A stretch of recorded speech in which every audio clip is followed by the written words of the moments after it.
Guys, I am Vaishali Kikan from Dopamine और हम लोग डिस्कस कर रहे हैं VLSI technology.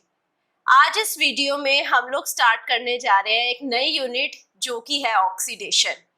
So we have already discussed about epitaxy in detail. We have discussed about silicon shaping.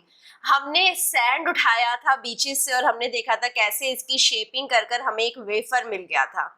अब उस वेफर के ऊपर हमने एक एपीटेक्सचर लेयर बनाई थी जो कि एक हाई क्वालिटी लेयर थी। Now we are moving on to the thermal processes. Thermal processes में बहुत सारी प्रोसेसेस आ सकती हैं जैसे कि ऑक्सीडेशन, डिफ्यूजन, राइट। अब हम स्टार्ट करने जा रहे हैं ऑक्सीडेशन, तो हमें देखना चाहिए कि थर्मल प्रोसेसेस में किस हार्डवेयर की रिक्वायरमेंट होती है, थर्मल प्रोसेसेस होती क्या है, VLSI टेक्नोलॉजी में कहाँ रिक्वायरमेंट है। So let's start our discussion about the thermal processes. So the objective of this video is, first of all, we are going to list 4 thermal processes. आप लोग अपने surrounding में देख के बताएंगे कि थर्मल प्रोसेसेस कौन कौन सी हो सकती है, राइट, और कौन कौन सी processes even though they are a heating processes then also they are not the thermal processes. Thermal process की पहले डेफिनेशन देखेंगे और उसके बाद अंडरस्टैंड करेंगे कि थर्मल प्रोसेस होती क्या है, right? So now after that we are going to describe the thermal processes in IC fabrication. Thermal processes क्या है समझने के बाद देखेंगे कि IC fabrication में VLSI टेक्नोलॉजी में इसकी क्या रिक्वायरमेंट है। Now after that we are going to discuss the thermal oxidation process. I told you oxidation process is a very important process. We are going to start the oxidation process unit and इसीलिए ही हम लोग discuss करने जा रहे हैं कि thermal oxidation process होता क्या है। After that we will see the advantages of RTP. RTP is rapid thermal process over the furnace, right. Rapid thermal process होता क्या है, इसके एडवांटेजेस देखेंगे, right. After that we are going to see our job और products to the processes, right. हम लोग कैसे किस प्रोसेस को किस जॉब के अकॉर्डिंग क्लासीफाई करते हैं, that we are going to see. So this video is going to be really interesting one and I hope you will be staying with me till the end of this video and you will be getting a lot of information. In the next video we will see the introduction to the oxidation, but for that आपको समझ आना चाहिए कि thermal process होती क्या है। So let's start with the definition of the thermal process. Thermal process आपको बतानी पड़ेंगी आपके सराउंडिंग में कौन सी प्रोसेस थर्मल प्रोसेस है और कौन सी नहीं है, इस डेफिनेशन को समझने के बाद। सो डेफिनेशन क्या है आप देख पा रहे हैं। Definition is the thermal process are the processes that operate at high temperature. अब कितना हाई टेम्परेचर, हाई टेम्परेचर तो मैं अगर गर्मी के मौसम में अगर 50 डिग्री टेम्परेचर चला जाता है तो उसको हम हाई टेम्परेचर बोलते हैं, बट यहाँ पर VLSI टेक्नोलॉजी में थर्मल प्रोसेसेस में हाई टेम्परेचर कितना होता है, high temperature means which is higher than the melting point of aluminium. ऐसा टेम्परेचर जो मेल्टिंग पॉइंट ऑफ एल्यूमिनियम से भी ज्यादा हो, उस टेम्परेचर पे करी गई प्रोसेसेस को थर्मल प्रोसेस बोलते हैं। अब अपने सराउंडिंग में देखेंगे कुछ कुछ प्रोसेसेस, जैसे कि अगर आप हेयर ड्राई कर रहे हैं, हेयर ड्राई एक प्रोसेस है जिसमें हीट इन्वॉल्व है, but is that a thermal process? No, क्योंकि हेयर ड्राई में आप इतना ज्यादा टेम्परेचर नहीं लेके जाते हैं जितना कि मेल्टिंग पॉइंट ऑफ एल्यूमिनियम से ज्यादा हो जाए, right. This is one point. Second point, अगर आप देखेंगे कि अगर आप कुछ कुकिंग कर रहे हैं, आप कॉफी बना रहे हैं, so will it go above the melting point of aluminium temperature? Melting point of aluminium से ऊपर नहीं जाएगा, again not a thermal process. तो हमें देखना पड़ेगा सराउंडिंग में कि कौन सी प्रोसेस थर्मल प्रोसेस है या नहीं है। जहां पर हीट रिलेटेड है हर एक प्रोसेस को थर्मल प्रोसेस नहीं बोलेंगे, राइट। जब भी temperature melting point of aluminium से ऊपर जाएगा then they are thermal process. अब VLSI टेक्नोलॉजी में सेमीकंडक्टर प्रोसेस में फ्रंट एंड में यूज करते हैं and usually at in the high temperature furnace. Thermal process furnace की हेल्प से होती है। फर्नेस, ये जो फर्नेस है ये हाई टेम्परेचर फर्नेस है जिसे हम कॉमनली डिफ्यूजन फर्नेस बोलते हैं, राइट। ऑक्सीडेशन भी डिफ्यूजन फर्नेस में की जा सकती है। अब ऐसा नहीं है कि ऑक्सीडेशन प्रोसेस के लिए आप डिफ्यूजन फर्नेस नहीं यूज कर सकते, आप कर सकते हैं, काम सेम है, थर्मल प्रोसेस है, सेम प्रोसेस हो जाएगी based upon the gases you are giving in the furnace, अब फर्नेस में ऑक्सीजन गैस देंगे तो ऑक्सीडेशन हो जाएगा, फर्नेस में अगर आप डोपेंट्स देंगे तो डिफ्यूजन हो जाएगा. So based upon the gases in the furnace the different type of thermal process can happen. Now coming to the advantages of silicon. अब हम सिलिकॉन ही क्यों लेते हैं थर्मल प्रोसेस में? जो हम बात कर रहे हैं बेस की वो है सिलिकॉन, राइट. VLSI फैब्रिकेशन में जो हमने वेफर बनाया वो है सिलिकॉन. क्यों? क्योंकि ये अबंडेंट है, ये चीप है, ये स्टेबल है and it is a useful oxide. इसका जो ऑक्साइड होता है वो यूजफुल है, right. So now the silicon is abundant, तो इसको बनाने में, इसको खरीदने में पैसा ज्यादा वेस्ट नहीं होएगा. So cheap is also the same characteristics. Now it is stable, जो इसका ऑक्साइड जो बनेगा that is a stable oxide, और ऑक्साइड की रिक्वायरमेंट्स मैं आपको आगे दिखाऊंगी कि कितनी ज्यादा है, राइट. सो ऑक्सीडेशन और diffusion are the backbone processes in the IC fabrication और these two are in the thermal processes. तो थर्मल प्रोसेस को समझना बहुत इंपॉर्टेंट है, हार्डवेयर को समझना बहुत इंपॉर्टेंट है, क्योंकि ये जो दो बैकबोन प्रोसेसेस हैं ये थर्मल प्रोसेसेस में क्लासिफाई हो रही है, जो कि है ऑक्सीडेशन एंड डिफ्यूजन. तो अब आप इस चार्ट पर आ जाइए, जिस चार्ट को मैं बहुत बार दिखाती हूँ. तो अब आप देखिए कि यहाँ पर ये जो ब्लॉक है, this block is the thermal process block.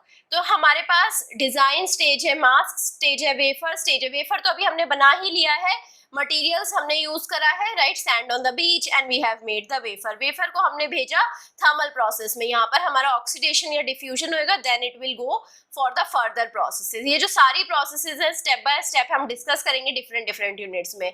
अभी हम थर्मल प्रोसेसेस में ऑक्सीडेशन और डिफ्यूजन डिस्कस करने जा रहे हैं. So let's discuss about the hardware for the thermal process. First is the horizontal furnace. Horizontal furnace is a most commonly used tool for the thermal process. सबसे ज्यादा हम thermal process में horizontal furnace को ही use करते हैं, इसीलिए ही इसे diffusion furnace commonly बोल देते हैं.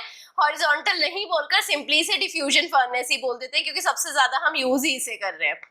सो हॉरिजॉन्टल फर्नेस होती क्या है? It is a quartz tube inside a ceramic liner. Ceramic liner के अंदर, सिरामिक लाइनर को हम मफल बोलते हैं, उसके अंदर हमारे पास एक क्वार्ट्ज ट्यूब है जिसे हम हॉरिजॉन्टल फर्नेस बोलते हैं, right. Horizontal furnace ceramic liner और क्वार्ट्ज ट्यूब के हेल्प से हम बना सकते हैं, right. It is a multi tube system, क्योंकि हमारे पास एक सिरामिक लाइनर है और एक क्वार्ट्ज ट्यूब है. So we have a multi tube system over here, जिसमें हम बहुत सारे वेफर्स को एक साथ प्रोसेस कर सकते हैं, right. So we can process a lot of wafers at the same time. So this is a layout of the horizontal furnace. तो यहाँ पर बहुत सारे ब्लॉक्स हैं, आप देख सकते हैं, और हर ब्लॉक का अपना पर्टिकुलर काम है. जैसे कि gas delivery system. Gas delivery system एक इनपुट सिस्टम है, जहाँ से हम जो भी गैसेज है, जैसे ऑक्सीडेशन में हमें ऑक्सीजन की रिक्वायरमेंट होगी. अगर हम डोपिंग की बात कर रहे हैं तो डोपिंग में हमें हमें बोरॉन गैसेस की रिक्वायर्ड होगी, फॉस्फोरस से रिलेटेड गैसेस की रिक्वायर्ड होगी. तो ये सब जो गैसेस है जो डिलीवर करवाता है वो है gas delivery system. Gas delivery system एक पर्टिकुलर अमाउंट में गैस को डिलीवर करवा रहा है प्रोसेस ट्यूब तक, क्योंकि हमें जो गैसेस है इनका रेशियो बहुत एक्यूरेट चाहिए. अगर इनका एक्यूरेट रेशियो होगा तभी हमारी जो प्रोसेस है वो एक्यूरेट हो पाएगी, राइट. हमें ऑक्सीडेशन लेयर ज्यादा मोटी नहीं चाहिए, ज्यादा पतली नहीं चाहिए, अपनी रिक्वायरमेंट के हिसाब से चाहिए. And for that the gas delivery system it must have controllers. इसमें कंट्रोलर्स होने चाहिए जिससे कि हम particular amount of oxygen process tube तक भेज पाएं. प्रोसेस ट्यूब में क्या होएगा? प्रोसेस ट्यूब में जो रिएक्शन है, गिवन रिएक्शन है, that will happen in the process tube. जो भी रिएक्शन है अगर उसे करवाना है प्रोसेस ट्यूब में आप आराम से करवा सकते हैं, right. Then we have a loading system. Loading system और अनलोडिंग सिस्टम से आप क्या करेंगे? जो भी वेफर है, अगर जो प्रोसेस हो चुका है उसको आप लोड करवाएंगे और अनलोड करवाएंगे वेफर को, राइट. वेफर को लोड कराया, अनलोड कराया, और ये सारी प्रोसेस एक हमारी इनर्ट गैस की प्रेजेंस में होंगी, जिससे कि दूसरी गैसेस जो एनवायरनमेंट में, हमें पता है हमारी एयर में बहुत सारी gases, air is a mixture of gases. तो हमारे पास जो रिएक्शन होना चाहिए वो पर्टिकुलर गैस से ही होना चाहिए. जैसे कि अगर मैं ऑक्सीडेशन की बात करूं तो सिर्फ ऑक्सीजन गैस से वेफर को रिएक्ट करना चाहिए. तो मैं क्या करूंगी? प्रोसेस ट्यूब को भर दूंगी इनर्ट गैस से. सो ये सब कहां से हो रहा है? लोडिंग सिस्टम से. लोडिंग सिस्टम से जो प्रोसेस गैस है वो चली जाएगी, प्लस जो वेफर है वो लोड और अनलोड हम करवा पाएंगे, राइट. उसके बाद यहाँ पर एग्जॉस्ट है. एग्जॉस्ट से जितनी भी हार्मफुल गैसेज है वो हमारी प्रोसेस ट्यूब से बाहर आ जाएंगी, क्योंकि जो हार्मफुल गैसेस है वो ज्यादा देर अगर प्रोसेस ट्यूब में रहेंगी तो वो भी कुछ रिएक्शन कर सकती है जो कि अनवांटेड रिएक्शन होगा. So we don't want that reaction. For that जो रिमूवल ऑफ एग्जॉस्ट है, एग्जॉस्ट गैसेस है, वो रिक्वायर्ड है. At a specified ratio of time, right. So जो हमारे पर्टिकुलर टाइम पर हमारी जो गैसेस है वो एग्जॉस्ट से रिमूव आउट होती रहेंगी। Then all of this is controlled with the help of micro controller, that is the control system of this horizontal furnace. तो हॉरिजॉन्टल फर्नेस में अगर हम ब्रॉडली देखें तो गैस डिलीवर सिस्टम है, प्रोसेस ट्यूब है, एग्जॉस्ट है, लोडिंग सिस्टम है और कंट्रोल सिस्टम है। ये सारे ब्लॉक्स हैं हमारे हॉरिजॉन्टल फर्नेस में।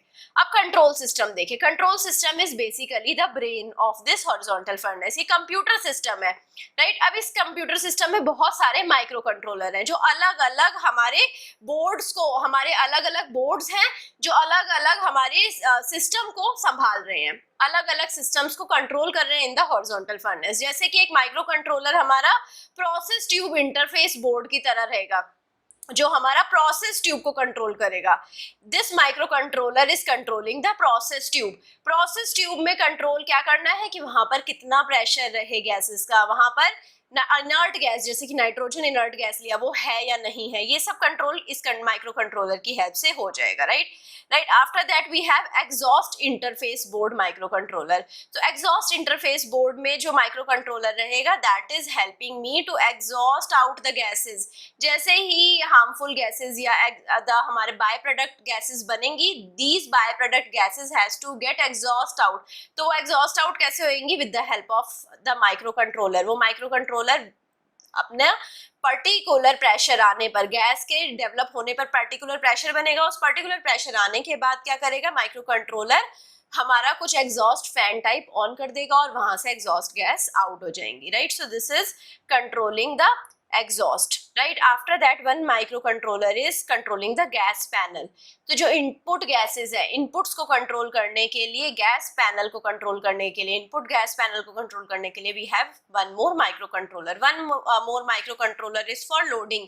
हमें पता होना चाहिए कि किस टाइम पर हमें वेफर को लोड कराना है। वेफर को लोड कराने के लिए पर्टिकुलर टेम्परेचर की रिक्वायरमेंट है, ऐसा टाइम रिक्वायर्ड है जब नाइट्रोजन गैस से, इनर्ट गैस से पूरा प्रोसेस ट्यूब भर जाए। बिना इनर्ट गैस के भरे हमारा वेफर लोड नहीं होना चाहिए। तो ये सब चीजें भी कंप्यूटराइज्ड ही कंट्रोल रहती हैं with the help of a micro controller. So it is controlling the loading station interface board. This loading station interface board is controlling the loading और unloading of the wafer. Then we have a microcontroller that is the vacuum system interface board, right, which is controlling the vacuum system. तो vacuum system से क्या control होता है? Pressure inside this process tube. Pressure को control करने के लिए we have the vacuum system. So vacuum जैसे ही क्रिएट होएगा प्रेशर रिड्यूस हो जाएगा, राइट। वैक्यूम से प्रेशर रिड्यूस होता है, तो जैसे ही प्रेशर डिजायर्ड प्रेशर से ज्यादा जाएगा we will on the vacuum system. So this is controlled with the help of again a micro controller. So पूरा आपने सिस्टम देखा, एक कंप्यूटराइज सिस्टम है, कंप्यूटर कंट्रोल कर रहा है पूरे के पूरे सिस्टम को with the help of various micro controllers. Now coming to the gas deliver system. Gas deliver system में हमारे पास बहुत सारे गैस सिलेंडर्स होते हैं जिसमें डिफरेंट डिफरेंट टाइप की गैसेज होती है। जैसे अगर आप ऑक्सीडेशन की बात कर रहे हैं तो हमारे पास मे बी ऑक्सीजन हो, नाइट्रोजन हो, HCl हो, right. So these gases are going. अगर हम किसी डिफ्यूजन प्रोसेस की बात कर रहे हैं तो डिफ्यूजन प्रोसेस में हमारे पास यहाँ पर डोपेंट गैसेस रहेंगी, इनर्ट गैस रहेगी, राइट। सो गैस डिलीवर सिस्टम में हमारे पास गैस सिलेंडर्स हैं जहाँ पर डिफरेंट डिफरेंट गैसेस हैं। अब with the help of micro controllers ये जो सारी गैसेस हैं प्रोसेस ट्यूब में जाएंगी। यहाँ पर आप देख पा रहे हैं कंट्रोल वॉल्व और रेगुलेटर है। कंट्रोल वॉल्व और रेगुलेटर की हेल्प से हम कंट्रोल कर सकते हैं कि किस गैस को भेजना है और किस अमाउंट में भेजना है। Further micro controller will give the accuracy to the amount of gas. इसके बाद आ जाते हैं सोर्स कैबिनेट पे। सोर्स कैबिनेट में डिफरेंट डिफरेंट गैसेस होती हैं जैसे ऑक्सीजन, वाटर वेपर। अगर ड्राई ऑक्सीडेशन की बात करें तो सिर्फ ऑक्सीजन गैस रहेगी, वेट ऑक्सीडेशन की बात करें तो वाटर वेपर रहेगा। तो ये जो सारी गैसेस हैं depending upon the type of process we have different different gases. Dry oxidation की बात करेंगे ऑक्सीजन, नाइट्रोजन रहेगा, राइट। वेट ऑक्सीडेशन की बात करेंगे वाटर वेपर, नाइट्रोजन रहेगा। तो these the source gases depend upon the type of process. जो भी प्रोसेस आप यूज करेंगे उसके बेसिस पर आपके पास सोर्स गैसेस रहेंगी। Nitrogen, hydrogen are the different types of source gases. Source gases के अलावा सोर्स कैबिनेट में होएगा gas control panel. Gas control panel will control कितनी गैस मूव कर रही है प्रोसेस ट्यूब में, राइट। इसके बाद गैस का फ्लो भी कंट्रोल करना पड़ेगा और कंट्रोल करने के लिए हमारे पास एक देखने के लिए एक मीटर भी होना चाहिए which is a gas flow meter which will tell us कि कितना गैस फ्लो कर रहा है प्रोसेस ट्यूब में। Now coming to the oxidation sources, अब हम देखते हैं कि किस किस प्रोसेस में कौन कौन से सोर्स गैसेज होंगे. Dry oxygen, dry oxygen is present for the dry oxidation process, right. So dry oxidation के लिए ड्राई ऑक्सीजन सोर्स गैस की तरह एक्ट करेगा.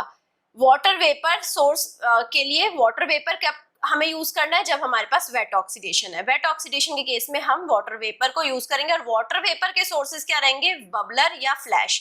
तो इसके बारे में हम डिटेल में डिस्कस करेंगे ऑक्सीडेशन में. डोंट वरी, बबलर क्या होता है, फ्लैश क्या होता है, डिस्कस करेंगे. अब हाइड्रोजन और ऑक्सीजन जाकर मिलाकर भी H2O बना सकता है. ये भी एक टाइप का सोर्स गैस. H2O हमारा सोर्स गैस है वेट ऑक्सीडेशन में. वाटर वेपर क्या है, H2O. तो ये जो H2O है, या तो हम इसे H2 और O2 से मिलकर बना सकते हैं, again for the wet oxidation. Chlorine, chlorine gas चाहिए होती है हमें. क्लोरीन सोर्स किस लिए चाहिए होते हैं, जिससे कि मोबाइल आयंस रिड्यूस हो जाए गेट ऑक्सीडेशन में, राइट. मोबाइल आयंस हमें नहीं चाहिए होते हैं. जब भी हम ऑक्सीडेशन प्रोसेस कर रहे हैं, हमें मोबाइल आयंस को मिनिमाइज करना चाहिए, तो उसके लिए हम क्लोरीन सोर्स यूज करते हैं, जैसे कि एनहाइड्रस हाइड्रोजन क्लोराइड HCl, या फिर ट्राइक्लोरोइथाइलिन TCE, या ट्राइक्लोरोइथेन विच इज TCA. सो ये सब हमारे सोर्स गैसेस है. अब डिफ्यूजन की बात करें तो डिफ्यूजन में अलग टाइप के सोर्सेज होंगे. जैसे P टाइप का डोपेंट है तो B2H6 की जिसकी बर्न्ड चॉकलेट जैसी स्मेल होती है, right. It is a sickly sweet odour, right. जो इसका जो ऑर्डर रहेगा burnt chocolate sickly sweet odour रहेगा B2H6 का. Problem with the P type dopant, P type dopant हमारे इतने पॉपुलर नहीं है, क्योंकि पहली बात तो सिर्फ हम एक ही डोपेंट यूज कर पा रहे हैं, जो कि है बोरोन. इसके अलावा P टाइप में और कोई डोपेंट हम यूज नहीं कर पाते हैं, राइट. सो सिर्फ बोरोन की हेल्प से हम P टाइप की डोपिंग कर पाते हैं. और ये जो B2H6 है, पॉइजनस है, फ्लेमेबल है और एक्सप्लोसिव भी है. So now P type dopant में हमारे पास सिर्फ एक ही सोर्स गैस रहेगी, which is B2H6. N type dopant में हमारे पास PH3 ASH3. सो PH3 की रोटन फिश स्मेल होती है और ASH3 की गार्लिक स्मेल होती है. Both of them are poisonous, flammable and explosive. अब जो पर्ज गैस यूज करेंगे, जो आइडियल गैस यूज करेंगे, that is nitrogen. Now coming to the deposition sources. Deposition source क्या होते हैं, लाइक अगर सिलिकॉन के लिए हमें डिपॉजिट करना है कुछ चीज, थर्मल प्रोसेस से हम ऑक्सीडेशन कर सकते हैं, डिफ्यूजन कर सकते हैं, कुछ डिपॉजिट भी कर सकते हैं. जैसे अगर हमें एपिटेक्शियल लेयर डिपॉजिट करना है, अगर हमारे को सिलिकॉन डिपॉजिट करना है, तो silicon source for poly and nitride deposition. Silicon के सोर्स क्या होंगे, सिलेन SiH4 which is pyrophoric. It is toxic and explosive also. Explosive भी है, toxic भी है. Now dichlorosilane is SiH2Cl2 which is extremely flammable. इसमें आग लग सकती है बहुत जल्दी. सो डाइक्लोरोसिलेन भी हमारा अच्छा सोर्स गैस नहीं है, बट इसको बहुत ही केयरफुली हमें हैंडल करना पड़ेगा. Now we have some nitrogen sources. Nitrogen deposit करना है तो नाइट्रोजन सोर्स गैस यूज करेंगे. क्या होएगा वो, NH3 अमोनिया, जिसकी पंजेंट इरिटेटिंग ऑर्डर रहती है, राइट. इसकी स्मेल कैसी रहेगी, पंजेंट और इरिटेटिंग. ये कोरोसिव होता है, राइट. अब जो पॉलीसिलिकॉन डिपॉजिट करना है, उसके लिए कौन से डोपेंट रहेंगे, डोपेंट अगर हमें पॉलीसिलिकॉन के अंदर चाहिए तो डोपेंट क्या होंगे, B2H6 हमने देखा ही था, PH3 और ASH3. Purge gas nitrogen. Annealing sources. Annealing क्या होता है, पहली बात तो अनिलिंग मतलब कि अगर हमारे पास जो सिलिकॉन है वो पॉलीसिलिकॉन है, पॉलीसिलिकॉन मतलब अनऑर्डर्ड सिलिकॉन है, तो अगर उसे हमें सिंगल क्रिस्टल सिलिकॉन बनाना है, ऑर्डर्ड सिलिकॉन एटम्स बनाने हैं उसमें, तो हम अनिलिंग करते हैं. अनिलिंग प्रोसेस एक हाई टेम्परेचर प्रोसेस होती है, तो हम अनऑर्डर्ड सिलिकॉन को एक हाई टेम्परेचर देते हैं, जिससे कि सारे एटम्स ऑर्डर में आ जाते हैं सिलिकॉन के. सो अब एनीलिंग के सोर्सेज देखते हैं. एनीलिंग प्रोसेस के दौरान भी हमें कुछ सोर्स गैसेस चाहिए, तो लेट्स सी.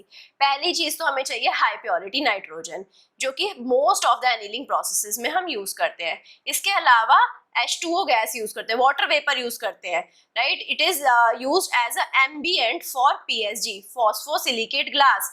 फॉस्फोसिलिकेट ग्लास या बोरोफॉस्फोसिलिकेट ग्लास को रीफ्लो कराना हो, मतलब जब भी हमारे पास स्ट्रक्चर कुछ ऐसा हो, अगर हमारे पास सिलिकॉन का वेफर का स्ट्रक्चर थोड़ा ऐसा है, कहीं हाई है, कहीं लो है, कहीं हाई है, कहीं लो है, तो इस स्ट्रक्चर के ऊपर मैं फर्दर प्रोसेसेस नहीं कर सकती हूँ, क्योंकि अनइवन सरफेस है.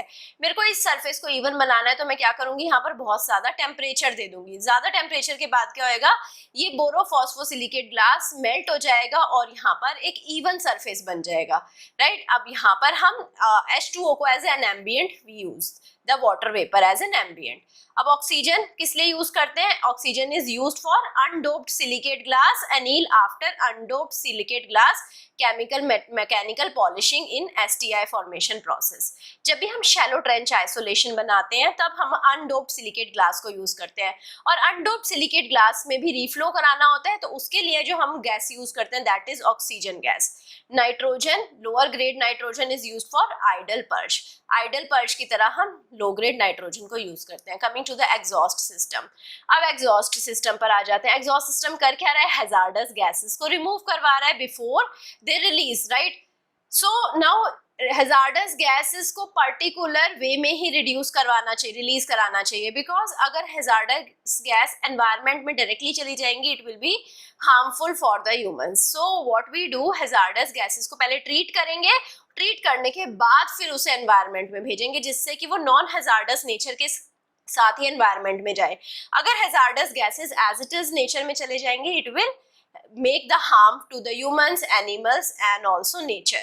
तो these are the poisonous, flammable, explosive and corrosive gases. तो poisonous है, flammable है, explosive है, corrosive है, तो हमें इनको बहुत ही gently treat करना पड़ेगा, इनको non hazardous way में लाना पड़ेगा। तो जैसे कि हम burn box use कर सकते हैं। burn box किसे remove करेगा, poisonous, flammable और explosive gases को burn box के help से हम remove करवा सकते हैं। Then we can have scrubber. scrubber से हम ऑक्साइड्स को रिमूव करा सकते हैं, कोरोसिव गैसेस को, और वाटर को वाटर के साथ ट्रीट कर कर रिमूव करवा सकते हैं। स्क्रबर में क्या होएगा, जो बर्न्ट ऑक्साइड्स हैं, जैसे कि अगर हमारे पास कोई ऑक्साइड है which is harmful for the human, जैसे carbon monoxide which is harmful for the humans, carbon monoxide को रिमूव करवाने के लिए we can use scrubber with water, right. And जो कोरोसिव गैसेस रहेंगे उनको भी वाटर के साथ स्क्रबर में ट्रीट कर देंगे, they can get remove, right. So जब भी ट्रीटेड गैसेस है, ये ट्रीटेड गैसेस ही एटमॉस्फेयर में डाली जाएंगी, हार्मफुल गैसेस डायरेक्टली एटमॉस्फेयर में नहीं डाली जाएंगी, otherwise it will harm the humans. Now coming to the wafer loading. ये जो हॉरिजॉन्टल सिस्टम है आप देख पा रहे हैं, ये बैच प्रोसेसिंग है, विच मीन्स यहाँ पर आप देख पा रहे हैं बहुत सारे वेफर्स एक साथ ट्रीट हो रहे हैं। जो प्रोसेस गैसेस है यहाँ से इनपुट हो रही है, राइट, और प्रोसेस गैसेस कहाँ पर जा रही है, वेफर्स में जा रही है। वेफर्स के अराउंड प्रोसेस ट्यूब में यहाँ पर हायर टेम्परेचर रहेगा, यहाँ पर हायर टेम्परेचर, कुछ हम हीटिंग कॉइल्स लगा देंगे जिससे हायर टेम्परेचर रहेगा पूरी प्रोसेस ट्यूब में, और जिनके ऊपर वेफर रखे हुए हैं it is called as wafer boat. Wafer boat किसके ऊपर रखा है, पैडल के ऊपर, राइट। अब जो यहाँ पर जैसे गैसेस जाएंगी, प्रोसेस गैस से गैसेस इनपुट होएंगी, हायर टेम्परेचर से ये जो गैसेस हैं ये वेफर के साथ रिएक्ट करेंगी और हमारा कुछ बाय प्रोडक्ट बनाएंगे। जो बाय प्रोडक्ट गैसेस हैं एग्जॉस्ट से बाहर आ जाएंगी।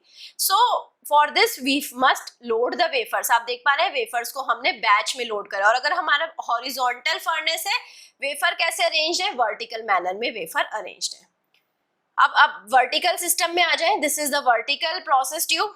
तो वर्टिकल प्रोसेस ट्यूब में जो प्रोसेस ट्यूब है ससेप्टर के ऊपर रखी रहेगी, इसमें ये टावर है जिसमें वेफर हॉरिजॉन्टली अरेंज्ड है, राइट। सो वर्टिकल सिस्टम में जो वेफर रहेंगे वो हॉरिजॉन्टली अरेंज्ड रहेंगे, हॉरिजॉन्टल सिस्टम में wafer vertically arranged.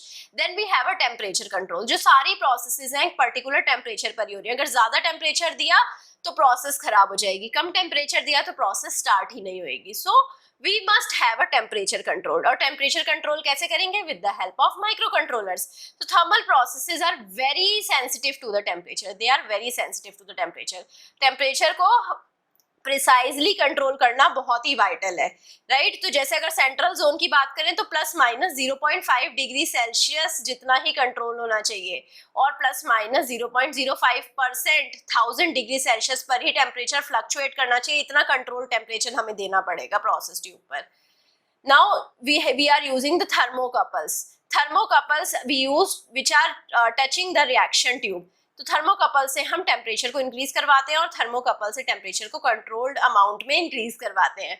So now we use proportional band controllers which are feeding the power for to the heating coils. Proportional band controller क्या करेंगे, heating coils में power feed करेंगे। अब ये जो heating coils है ये हीट देंगी प्रोसेस ट्यूब में। ये जो हीटिंग पावर है it is proportional to the difference between setting point and measured value. Setting point minus measured value के proportional रहेगा heating power, right? So heating power is proportional to the difference between setting point and the measured value. Coming to the reaction chamber. Reaction chamber में क्या होएगा, it is composed of the high purity quartz process tube. Reaction chamber क्या है, high purity quartz process tube. अब ये जो reaction chamber होना चाहिए हाई टेम्परेचर पे स्टेबल होना चाहिए। ऐसा नहीं है कि रिएक्शन चैम्बर में खुद से ही रिएक्शन चैम्बर के ऊपर रिएक्शन हो जा रहे हैं जो हम सोर्स गैसेस दे रहे हैं उससे, ऐसा नहीं होना चाहिए। Should be highly stable at high temperature. We must provide the basic cleanliness. Cleanliness की भी बात करेंगे एक सेपरेट वीडियो में, हम देखेंगे कि हम इसे क्लीन कैसे करते हैं। Now coming to the drawbacks, तो यहाँ पर कुछ ड्रॉबैक्स भी हैं। Fragility, so at a high temperature the process chamber become fragile, टूट सकता है। Some metallic ions will be there in the process chamber, और यहाँ पर कोई सोडियम बैरियर नहीं रहेगा। 1200 डिग्री से ज्यादा इंक्रीज कर देंगे टेम्परेचर तो कुछ स्मॉल फ्लेक्स जनरेट हो जाते हैं प्रोसेस ट्यूब में, जो कि हमारा वेफर्स को कंटेमिनेट कर सकते हैं। So these are all the drawbacks, right. So temperature control system हमने देख ही लिया। सो ये देखिए आप, हॉरिजॉन्टल फर्नेस ऐसा होता है, तो जो हमारा सेंट्रल जोन है, सिर्फ सेंट्रल जोन में हमने अपनी वेफर्स को रखा हुआ है, और जो हीटिंग कॉइल्स हैं आप देख पा रहे हैं क्वार्ट्ज ट्यूब में हीटिंग कॉइल हमारे पास प्लेस्ड है क्वार्ट्ज ट्यूब के बाहर, राइट। सो जो वेफर्स हैं, जो वेफर्स रखे हैं वो सेंट्रल जोन में ही रखे, क्योंकि सेंट्रल जोन में आप देख पा रहे हैं ये फ्लैट जोन है, कांस्टेंट टेम्परेचर है। सेंट्रल जोन से आगे या पीछे जाएंगे तो टेम्परेचर इंक्रीज या डिक्रीज करेगा, टेम्परेचर फ्लक्चुएशन होगा, तो वहां पर हमारे वेफर्स नहीं रखे रहेंगे। गैस फ्लो हम करवाएंगे, और जिससे कि गैस सेंट्रल जोन में जाकर वेफर से रिएक्ट करेगा इन the horizontal furnace. Vertical furnace में आप देख पा रहे हैं कि हमारे पास हीटर्स कैसे अरेंज होते हैं। जो टावर है उसके बाहर, यहाँ पर प्रोसेस चैम्बर के बाहर हमारे पास हीटर्स लगे रहते हैं। ये रेड पार्ट हमारा हीटर्स है। Now coming to the quartz tube. Quartz tube कैसा होता है? Quartz tube is electric fused. It is flame fused. Electricity से fuse किया गया होता है, right? We are fusing it with flames. तो now both of them we are using electric fusion और flame fusion दोनों use कर रहे हैं, जिससे कि मेटल के अमाउंट को ट्रेस कर सके, राइट। मेटल्स हम यहाँ पर मेटल से फ्यूजन नहीं करेंगे, इलेक्ट्रिक या फ्लेम फ्यूजन करेंगे, जिससे कि मेटल एज अ कंटेमिनेंट ना चला जाए वेफर प्रोडक्शन में। Flame fuse tube produce devices having better characteristics, तो हम फ्लेम फ्यूज ट्यूब्स को प्रेफर करते हैं। Quartz tube cleaning, right. So अभी क्लीनिंग पर आ जाते हैं। मैंने बताया था quartz tube cleaning is a very important part of the thermal process, क्योंकि यहाँ पर जो फर्नेस है इसको क्लीन करना बहुत इंपॉर्टेंट है to avoid particle contamination. Particle contamination से पूरा वेफर खराब हो सकता है, पूरी प्रोसेस खराब हो सकती है, तो cleaning is a very important process. अब दो टाइप की क्लीनिंग होती है, एक्स सीटू और in situ. So ex situ means outside of the fabrication tube, जो पूरी फैब्रिकेशन है उसको बाहर ले आएंगे, प्रोसेस को बाहर ले आएंगे क्लीन रूम से, and then we can clean it, right. उस प्रोसेस चैम्बर से बाहर लेकर आने के बाद जब क्लीन करा, XC2 clean. With the help of hydrofluoric acid tank we can clean. We can remove a thin layer of quartz every time. जब quartz में एक प्रोसेस हो गई, उस प्रोसेस के बाद एक बहुत थिन लेयर पूरी प्रोसेस ट्यूब से रिमूव कर दी तो क्लीनिंग हो जाएगी। हाइड्रोफ्लोरिक एसिड से हम क्लीनिंग कर सकते हैं, राइट। सो हाइड्रोफ्लोरिक एसिड एक्चुअली कर क्या रहा है, क्वार्ट्ज को कंज्यूम कर रहा है, thin layer of quartz remove ही कर रहा है, बट इससे क्या हो रहा है, क्वार्ट्ज बार बार रिमूव होता जा रहा है, प्रोसेस ट्यूब की लाइफ टाइम लिमिटेड हो जाएगी। अब इन सीटू क्लीनिंग कैसे करेंगे, प्लाज्मा से करेंगे। प्लाज्मा के बारे में डिटेल में डिस्कस करेंगे।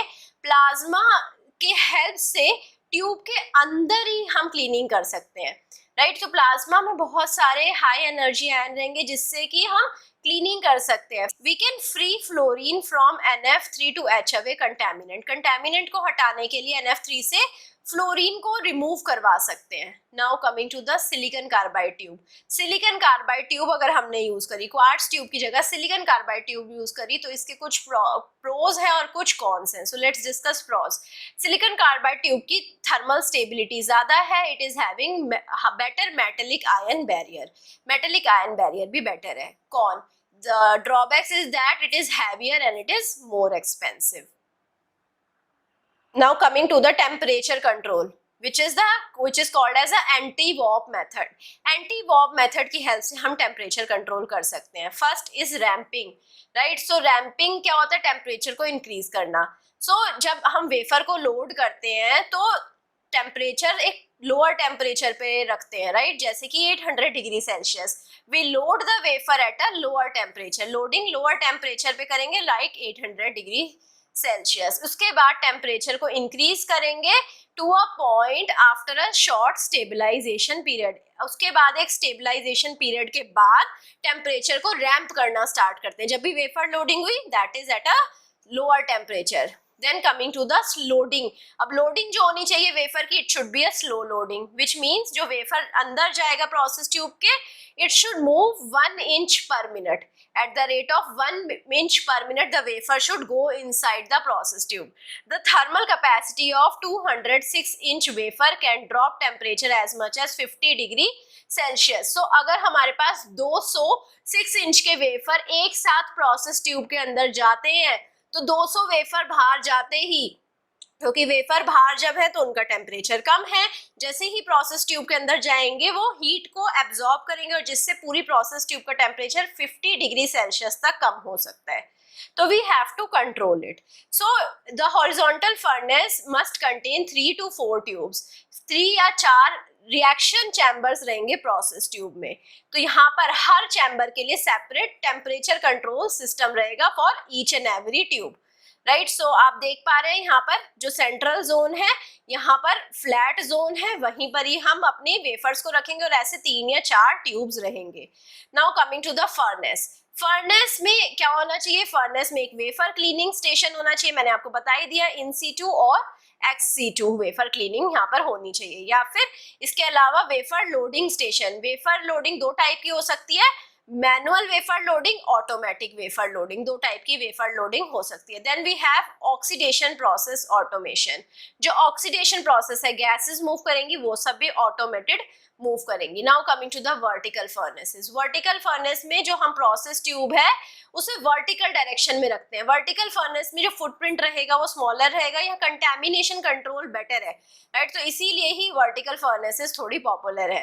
वेफर हैंडलिंग बेटर है, मेंटेनेंस कॉस्ट लेस है और अप टाइम यहाँ पर ज्यादा है। So these are the characteristics of vertical furnace. So vertical furnace में आप देख पा रहे हैं लोडिंग और अनलोडिंग कैसे हो रही है। पहले हमने सारे वेफर रख दिए, उसके बाद हम प्रोसेस ट्यूब को इसके ऊपर से रखेंगे। सारे वेफर लोड होने के बाद प्रोसेस ट्यूब अंदर जा रहा है with the heaters along it, right? So heaters process tube के अराउंड रहेंगे और वो एक साथ मूव करेंगे टावर के अंदर। Coming to the smaller footprint. Smaller footprint कैसे मेंटेन करेंगे? With the help of clean room. जितना बेटर क्लीन रूम होएगा फुटप्रिंट उतने ज्यादा कम रहेंगे, right. So but clean room जितना ज्यादा अच्छा रहेगा उतना ज्यादा एक्सपेंसिव भी रहेगा, right. So the better clean room, और जिस क्लीन रूम के अंदर पार्टिकल्स कम रहेंगे, मैंने क्लीन रूम के बारे में ऑलरेडी डिस्कस करा था डिटेल में। अब क्लीन रूम जो बहुत ही अच्छा है उसके अंदर पार्टिकल्स कम है but it is very expensive. So अब इससे पूरा प्रोडक्ट की प्राइस बढ़ जाता है। Smaller footprint reduces cost of ownership. Smaller footprint से कॉस्ट ऑफ ओनरशिप रिड्यूस हो जाएगा। Now coming to the contamination control, right. क्योंकि अब वर्टिकल फर्नेस में गैस कहाँ से कहाँ फ्लो करेगी? टॉप से बॉटम में फ्लो करेगी। यहाँ पर यूनिफॉर्मिटी ज्यादा है, लैमिनर गैस फ्लो रहेगा, लैमिनर गैस फ्लो कंट्रोल ज्यादा रहेगा, यूनिफॉर्मिटी ज्यादा रहेगी। लैमिनर गैस फ्लो मींस कि गैस फ्लो एक ज्यादा फास्ट मूव नहीं करनी चाहिए। लैमिनर गैस फ्लो के बारे में डिटेल में डिस्कस करेंगे when we will be discussing about the oxidation, right. तो यहाँ पर जो पार्टिकल्स हैं उनके कम चांस है कि वो सेंटर में फॉल करें, राइट। सो जो पार्टिकल्स हैं पूरे वेफर पे यूनिफॉर्मली फॉल करेंगे, whereas in the horizontal case यहाँ पर यूनिफॉर्मिटी कम है। Coming to the better wafer handling. अगर हम वर्टिकल फर्नेस की बात करें, यहाँ वेफर हैंडलिंग बेटर रहेगी। जो पैडल है उसके ऊपर टॉर्क ज्यादा लग रहा है of the horizontal furnace, right. तो जो हॉरिजॉन्टल फर्नेस है उसके पैडल पे टॉर्क ज्यादा रहेगा, जिससे कि it can handle large amount of large diameter wafers, right? So now we have the zero torque for the wafer tower in the vertical system. Vertical system में torque zero हो जाएगा, जो कि टॉर्क बहुत ज्यादा है हॉरिजॉन्टल फर्नेस में। Handling बहुत इजी है in the case of vertical furnace. Coming to the summary. अब हमने वर्टिकल फर्नेस, हॉरिजॉन्टल फर्नेस के बारे में इतना डिटेल में डिस्कस करा है. Coming to the summary what we have discussed. जो फर्नेसेस है these are very common in the thermal process. Thermal process होएगा ही फर्नेसेस में. फर्नेसेस में क्या क्या होता है? कंट्रोल सिस्टम होता है, गैस डिलीवरी सिस्टम होता है, प्रोसेस ट्यूब होता है जिसे हम चैम्बर भी बोलते हैं. इसके बाद वेफर लोडिंग अनलोडिंग सिस्टम होता है और at last we have exhaust system. जो वर्टिकल फर्नेस है इसे ज्यादा यूज करते हैं due to its smaller footprint. यहाँ पर फुटप्रिंट कम है, कंटेमिनेशन कंट्रोल ज्यादा है, मेंटेनेंस कम है, राइट. इसका टेम्परेचर प्रिसाइज रहेगा, यूनिफॉर्मिटी ज्यादा रहेगी for the thermal process. So thermal process will be better in the vertical furnace. तो आप देख पा रहे हैं ये हमारे रेफरेंसेस हैं, you can refer these books. I hope आपको ये सेशन पसंद आया होगा. अगर पसंद आया है लाइक करिए, सब्सक्राइब करिए, दोस्तों के साथ शेयर करिए and meet me soon the next class जब हम डिस्कस करेंगे ऑक्सीडेशन प्रोसेस के बारे में डिटेल में. So I hope you are going to meet me soon and you are going to give me the feedback. If you want to access the notes are available for free on the mobile app. You can go to the mobile app and you can access the notes. Thank you.